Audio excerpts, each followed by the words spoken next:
Welcome to the show. Today, we are diving into a topic we've never even talked about today, and we're diving into how to build a company with the best product that actually sells. Look, being able to build a company the right way, being able to find the right products, and being able to actually make those products sell, it's a unique formula. And we're going to dive into several different components of that with a guy that knows a lot about it. So with us today is Ryan Frederick. Now, Ryan is a founder and product person at heart. He now helps companies build great software products and solve data challenges for competitive advantages as a principal and product and data consulting firm, AWH. Now, Ryan is an active angel investor, mentor, and advises entrepreneurs and startups, as well as corporate innovative leaders. He launched a nonprofit workforce development program to train underemployed audits on digital skills like i.c.stars. Now, Ryan has authored a book on increasing the odds of success in creating products, being a founder, and starting companies called The Founder's Manual, a guidebook for becoming a successful entrepreneur. We're going to be decoding a lot of that today. Ryan, welcome to the show today. Ty, thanks for having me. Appreciate it. Well, I got so many things, man. Your book covers so many of these cool things that I want to dive into because being a founder is not easy, as you know, and there's a lot involved, especially when it comes to products, choosing the right products to sell. And I get a lot of questions on this topic. So what do you think it really takes in your experience to be a good founder? Yeah, I think a couple of things around the founder aspect, because the existence of being a founder is different than what most people think that it's going to be. Most people think that it's going to be glamorous and it's going to be romantic and it's going to be sexy and they're going to get rich and it's going to be awesome and there's going to be, Hummer limos involved. And it's mostly none of that, especially in the early days. And I think so founders really need to be self-aware, right? How do they make decisions? What drives them? What gets them fired up? What doesn't, right? And what causes them to get emotional? Because they're going to be confronted with a whole series of problems along the way. Because I think being a founder is really being a problem solver, right? And your initial sort of thesis is you're going to solve this problem. And you're going to do it in a way that it's going to make it commercially viable and successful. And then along the way of doing that, inside of that primary thesis, it is just a series of unending problems in trying to start and grow a company. And most people are not either from a nature perspective or nurture perspective or a societal perspective really prepared and have great problem solving skills. Because most of us, and it's kind of human nature because we seek comfort and we seek security, most of us are not wired to run to problems. But if you're going to be a successful entrepreneur, you better get wired to run to the problems and you better get wired to be able to deal with problems head on, because problems that go untendered, right, will then become things that ultimately can kill the business. And so I think many aspects of being a founder are just counterintuitive and most people aren't aware of. And by the time they get into it and then they realize what they are, they may not have the stomach, right, for and the skills to be able to deal with it effectively. Do you think that's natural, the tendency to want to run to problems and fix them? Or do you think that that's something that's adaptive as founders grow? It can be adaptive and it can be learned. And I think that's where a founder has to be self-aware, right? If they find themselves at the beginning sort of running away from problems or trying to delegate, most of the problems to somebody else or creating excuses, et cetera, then they're probably in trouble and they probably don't have great problem solving skills and a great problem solving mentality. But that can certainly be developed over time, just like I think a risk muscle can get developed over time. And so I do think that there can be an evolutionary component to it, but you've got to ultimately get comfortable and rewire your thinking that problems aren't necessarily bad. Problems are going to happen in trying to grow a business, and you've got to get comfortable running to the problems. And as I put it in a chapter in the book, I call it running to the fire. You've got to get comfortable running to the fire versus, right, being the person that sort of hides in the back and hopes that somebody else puts out the fire. Because early in starting a company, there probably isn't anybody else with a fire extinguisher. You're probably the only one. So when we look at fight or flight, do you think it's what this is? Like, are there just people that have a tendency to run into danger and fight, and then when things go bad, versus other people who have a tendency to run away and flight? Do you think that that might have something to do with it? I do think that there are people that have again, I think it goes back to developing a muscle around it. I do think there are people that have a better sort of fight or flight, right, response mechanism and muscle than others, and I think those people tend to be the ones that in their youth that we label the the problems and the malcontents and the risk takers, right? Because they're the ones that over time have confronted, right, challenges, and they've confronted their response to those, and they've confronted their fear, right? And it can be as simple, and I don't advocate anybody breaking the law, but it can be as simple as a kid on a skateboard, right, who rides his skateboard in an area where there's a bunch of signs that say no skateboarding, no rollerblading, etc. That kid is a kid more often than not that I would place a bet on that later in life is going to sort of push the envelope and is somebody that's going to be more likely willing to sort of challenge the status quo and to deal with problems head on than somebody who's grown up in a very protected, safe environment, who's never really had to deal with and face problems in their life. So it's interesting. I have a 9-year-old daughter, 11-year-old son. My 11-year-old son is compliant as compliant can be, which I can't stand because I'm a complete rebel. And I mean, but it's just the way the kid's built. I promise it doesn't come from me. My daughter, though, I'll never forget, probably about 2.5 or 3, when I would give her a choice and she would immediately come up with a third solution. And I remember going, wow, that is not normal. And ever since then, she's been like what you're describing. Like, she is just that rebellious, out of the box thinker. She's always been that way. You can just tell she's got an entrepreneur. She's built that way. So it's so interesting you say that, because I kind of look at that. Like, she's just always been that risk taker, would jump to the edge and jump off, or go to the edge of something and jump off, where our son would never do that. He'd be too scared to do it. So it's very interesting when I have grown kids at that age, where I've been able to see the difference in personalities between them.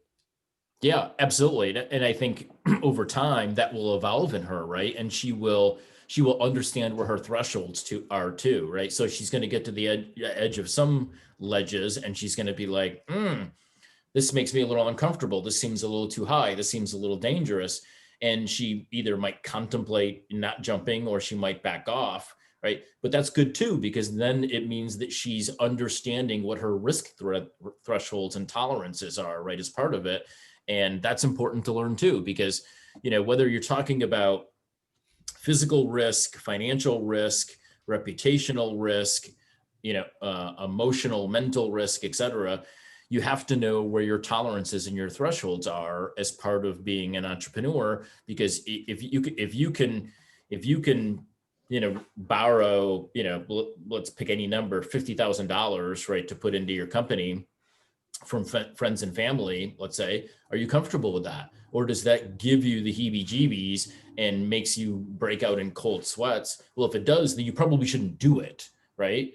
But if you look at it and you say, you know what? No, I'm gonna take this money and I'm gonna make this thing work, and we're gonna cook this up, and they're gonna get 3 times the return on their money, right? And you have to understand, how are you reacting to those things, because those are your risk sort of muscles, right? Giving you warning signs about where you are on the risk spectrum and what you should be doing or not doing. So before you build a company, what are the must-dos? Like, what kind of things you really have to get in line as a founder to have the best chance of success? I think you need to understand the problem that you're now presuming to build a product and to build a company around solving at an expert level. Because I don't think that you should expect to be able to build a product or a company to solve a problem that is going to be commercially viable and successful if you don't understand the problem at an expert level. And the challenge there is, we're wired, especially as men, but women as well. As soon as someone presents us with a problem, or we identify a problem, we want to jump into build mode. We want to jump into solve mode. And what happens is we build a product, and we start building a company around the product that is a low value solution and a superficial solution to what might be a problem that is much deeper and more complex than we initially suspect and know. Makes perfect sense. How do we get around that? Like, how do you know that you have a winning idea, or do you think that you have a good shot of coming up with the winning idea before you jump in? Because you know the problem, you own the problem, you love the problem, you think you have a solution to the problem. Any way you can get insight to really know if that's going to be a hit before you try to deploy the solution? Yeah, I think there's one really good strategy, and that's when you're talking to customers and you're talking to potential users. Most customer validation is done in the positive or the affirmative, in that if I was coming out with a new product and you were one of my potential customers, the way that most people go about customer validation is I would come to you and I would say, hey, Ty, tell me what you like about what I'm doing. Tell me how it would add value for you. Tell me how it would improve your life, right? Tell me why you'd use it, right? Everything in the positive and the affirmative. And because you wouldn't want to disappoint me, you would give me positive feedback back. You would say, oh, I like it. Yeah, I'd probably use it. Yeah, I like the way you're going about it. Seems to make sense. So I would get all of these false positives, right? And I would move forward thinking that I'm moving forward in a constructive, positive way and that this thing is going to work. The way that you really need to do validation is I would come to you and I would say, Ty, hey, here's this thing. I want to walk through it with you, and I want you to be brutally honest about what you think about it. And then I would ask you questions of, what don't you like about it? Why wouldn't you use it? Why wouldn't it change your life? Why wouldn't it be valuable for you? And tell me why I should stop working on it. And those two sets of very different questions in the same circumstance will give you polar opposite feedback in most situations, because you've given the customer, who's potentially the person that you want to spend their money with you, you've now given them permission to tell them why your product sucks, why they wouldn't use it, why they wouldn't buy it. And if you don't do it in that way, you're going to get a lot of false positives that send you down a trail that is probably going to be a trail of regret, because you're going to look back and you're going to say, well, I went to these potential customers and I talked to them and they all said they loved what I was working on and what I was going to do. And now none of them are buying. And it's because the validation happened in the wrong context.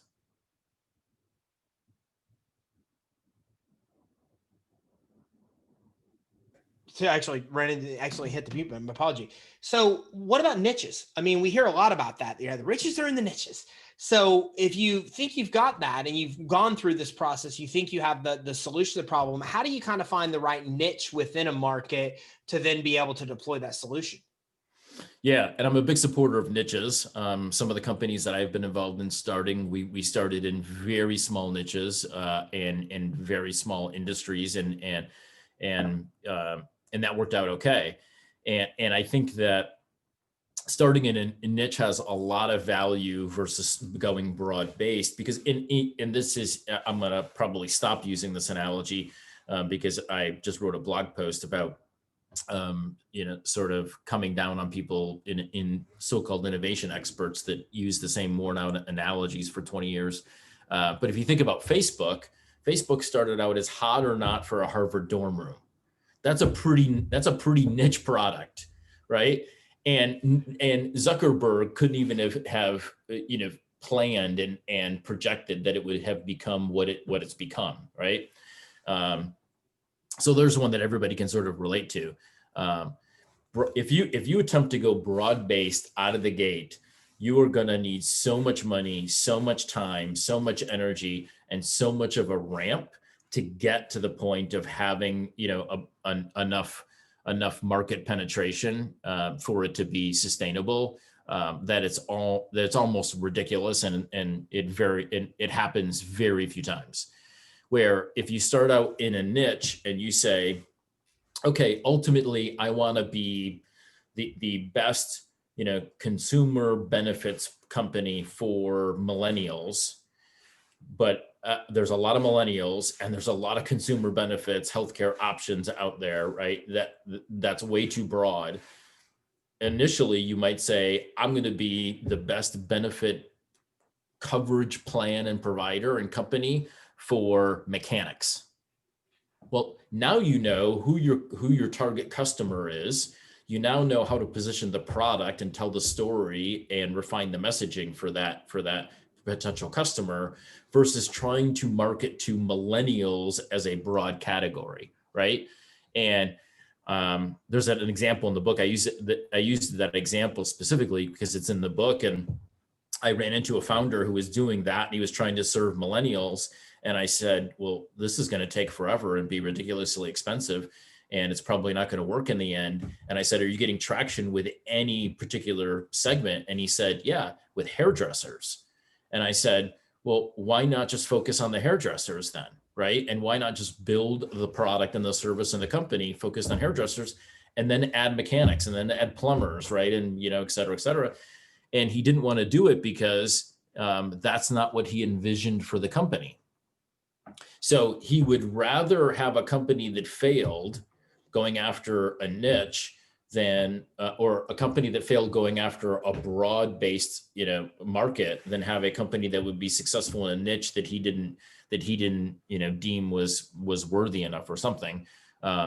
So the reason that going after a niche is good is because it brings so much clarity to what you're working on when you only have so much time, so much money, and so much energy. And at the beginning, you've got to maximize all of those, and focusing on a niche helps you maximize all of those things. How do you know if you've got a problem, you think you have, what could solve the problem? We talked a little bit about that. How do you go about really developing or figuring out the right product? Yeah, that is you experiment and iterate really fast with a very small number of customers. And I think that number should be 10 or less customers that you do that really intimate, fast iteration with. And you put something in front of them, and if they like it, then you harden it. And if they don't like it, then you scrape it, right? And you start over. And it is a humbling process, because you're gonna go and you're gonna wrench on something, and you're gonna take it to your group of customers or potential customers, and they're gonna like some things about it, and they're gonna hate other things about it. And you've got to leave your ego at the door, and you've got to say, I'm working in the best interest of the customer and in the best interest of the product. And so I'm going to do what they say they value. And as long as it's not against a long-term vision of the product and the company, then you just sit down and you iterate as fast as you absolutely can with a very small number of customers. What about building it from there? What are some of the steps that are crucial steps to succeed for founders from that point? Well, there's a transition that almost every company goes through, which is a critical one that a lot of companies die in. And that's the transition from build to distribution. Because you're going to, at the beginning, you're going to be very focused on building the product that solves the problem that you've identified and that you've validated and that you've iterated with customers on. But then you very quickly then need to go out of this very intense, almost heads down build mode into this distribution mode of, okay, now we've validated that we've built something that people like and something that they value. How in the world do we now get to the rest of the mechanics, right? So that the rest of the mechanics are aware of what we've got. And it's a very different mindset, and it's a very different skill set to go from build mode into distribution mode. And oftentimes the team needs to be different. And sometimes you've got to hire different people. And sometimes the people that you built the product with are not going to be the people that go with you into the distribution mode. And so you'll hear a lot about scale and all those kinds of things. I like to think about it more as distribution, because I think scale can be approached and thought about in a lot of ways. But I think if you think about distribution and how do you drive awareness with, now you've been working with a really small set of customers, let's say 10. Well, how do you now drive awareness with 1,000 customers, right? And that is a very different problem set than building the early product with those 10 customers. So is it something a lot of people don't get past? Is that why we see? I mean, it sounds like you're describing really the problems of why businesses fail. The first problem, you don't have the right product, or you come in, you haven't niched down, you haven't really understood your problem to begin with. If you get past all that, you kind of get to the next stage of building a product that can solve the problem, and then it sounds like a lot of businesses fail on that next stage of just trying to figure out how to get that product out to actually get customers to buy it. Yeah, absolutely. And one of the things that I saw somebody, a friend of mine who's working on a new product, a new company, he tweeted out really kind of a survey question, right? And that's not how you're going to drive awareness and distribution. And I messaged him about it afterwards, and and that's why successful entrepreneurs and founders are unicorns, because to do the early work of the problem validation, customer validation, product iteration, to then get to the point of now having a distribution problem more than a product and product validation problem, you're talking about very different skill sets. And it's rare that in one person or in a very small founding team that they're going to have the skill and the ability to go through all of those valleys to come out the other side. And they're unicorn teams and they're unicorn people if they can do it. And that's why this is so hard, because there are so many stage gates that you've got to get through successfully only to sign up for the next stage gate, right? That now you have to navigate your way through and around, and then there'll be another one, right? And it takes different skills at different points in time. And unless you're aware enough to see through that process that we're about to approach another stage gate and we don't have the skill on the team to now navigate this, we've now got to augment the team with different people with different skills, you're probably not going to make it through. Yeah, it makes sense. And what you said is something I hear a lot of, that, well, it's that adage that those who got you here won't get you there. But also on the founder side, I hear this a lot, that, the people that usually are the founders that get the business off the ground have to step aside usually for a CEO that has the experience to be able to scale and grow it from there in a lot of cases.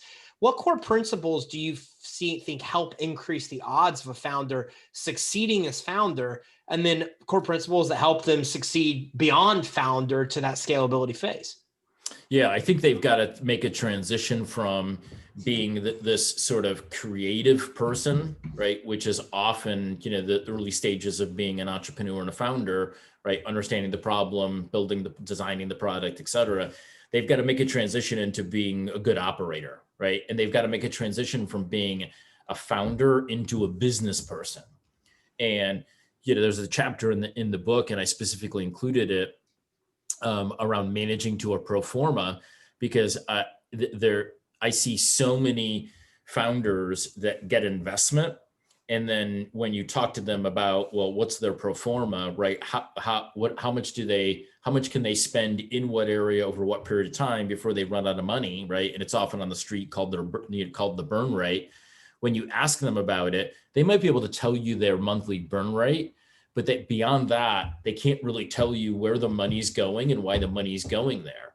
And if you're a startup and you've raised $1 million, and as the CEO of that company, if you don't know where that spend is going and why the spend is going into those buckets, you're not a good operator, and you probably will not raise another round, and your company's probably not going to be successful ultimately. And that transition from this creative sort of entrepreneur who's a little bit rebellious and who's identified a problem and built a product around it to then being a good operator, that transition is very difficult for many people, because it's a different gearing and it's a different perspective. And the founders have got to want to make that transition and evolution from being a founder to being a business person and being a good operator. When we go back to the product, why do you think it's so hard to even find? Because a lot of business owners never get there. They never get the product right. Why do you think it's so hard? Why do you think so many people fail creating a successful product to solve the problem? Yeah, most fail because I think of three reasons. Very ego driven, and so they build the product in a vacuum, and they get very little customer validation throughout the process, and they think they know what the customers want and they know what's going to solve the problem. So I think ego is a big piece. Two, I think that because humans are messy and complicated, they don't do enough customer validation during the early stages of the product creation. So they may go talk to 2 or 3 customers, and as long as they get a sort of positive back, then they keep moving forward. And that's not enough. And so they don't do enough validation with customers because they don't want to deal with messy people around who are potentially going to derail the product, derail their idea, and derail the company. But that's what they actually should be searching for, because I would much rather have customers tell me my product sucks and I shouldn't be working on this problem anymore and the company's going to fail. I'd rather have 100 people tell me that than to spend the next 2 years of my life pursuing something that is never going to work in the end. I just am sort of in denial about the fact that it's going to work. And then the other thing is, I think the third thing is people tend to either overbuild or at least build the product incorrect in the wrong areas, because they don't go for the simplest, most elegant solution at every stage and every version of the product. So there's a lot of language out there now around, ship your product, and if you're not proud of it when you first ship it, that's good, right? And it should be bad and it should be ugly, and and the first versions, should be terrible, etc.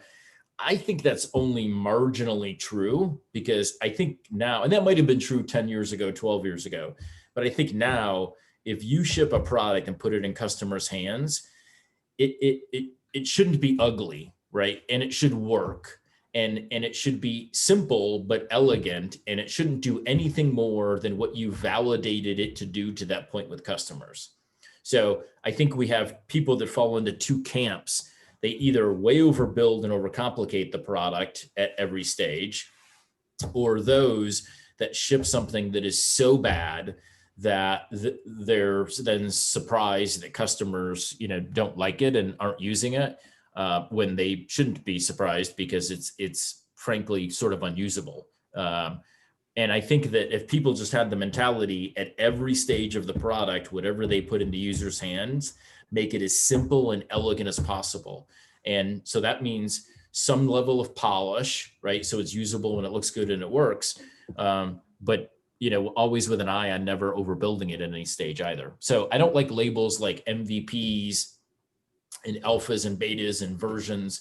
I think the first version of a product that you get into a user's hands is version 1 of the product. You don't have to call it anything more than that. It's version 1. The next product, the next edition will be version 2. And if you look at it, because the reason we started labeling things as MVPs and alphas and betas and prototypes is almost to let ourselves off the hook as product builders, to say, well, if I ship somebody a prototype, it can be janky and terrible looking, and that's okay. And it's like, if you're going to put it in the hands of users, I would make it as simple and elegant and as polished as you can for that stage of the product's build. Ryan, this has been awesome. And what I love about it is that I don't think I've ever heard anybody so eloquently really talk about the exact problems that cause the majority of businesses that do fail. We talk a lot about business failure, but not really the nitty and gritty where the mistakes are made at the founder level, where that's happening. And you've done a phenomenal job of talking about that and also how to overcome that. As we get ready to wrap up, any final points that you can think of, things that we haven't covered today that can help founders choose the right product, choose the right niche, and succeed in founders, and also succeed on that next stage is to kind of get into the scaling aspect of the business? Yeah, I would say that it's, and I'm going to piggyback on your last comment there. I think people get too worried about scale too soon.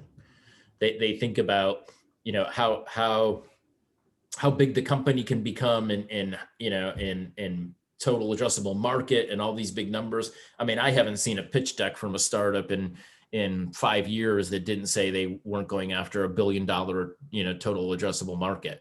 And it's like, okay, that might be true, but that's not true today, right? And it's not going to be true next year.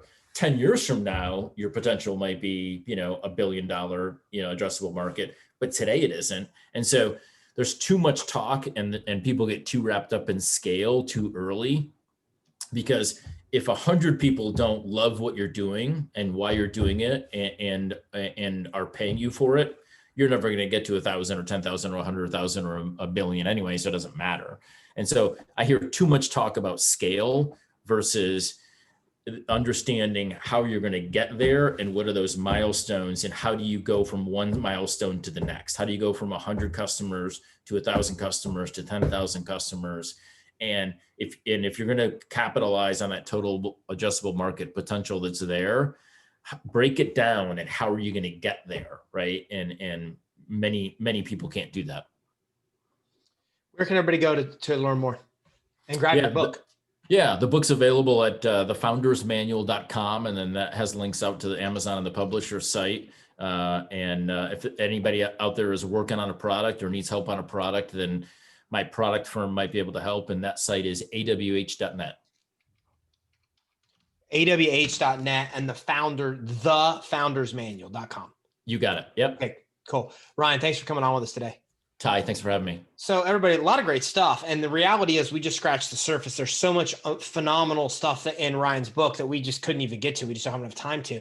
So make sure, first of all, you go to thefoundersmanual.com. Literally, it's the manual that you need to be able to be a successful founder and be able to get all the basics done that you need to be able to get to the scaling stage and beyond.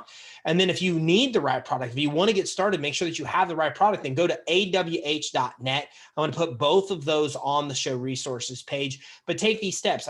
My favorite quote of all time, it comes from Warren Buffett, that it's good to learn from your mistakes, but it's even better to learn from other people's mistakes. Ryan is an angel investor amongst many other things. So he sees these pitch decks. He sees businesses again and again and again that succeed. And he's literally written the manual that teaches you how to succeed, to avoid all the failures, to avoid all the mistakes that so many people coming before you have already made. So make sure you visit awh.net to make sure you have your product right. And make sure you visit thefoundersmanual.com to make sure you grab the actual manual that can help you succeed and be a highly successful founder that can not only just start a business, but can eventually also grow and scale as well. Thanks for tuning in. Have a great day.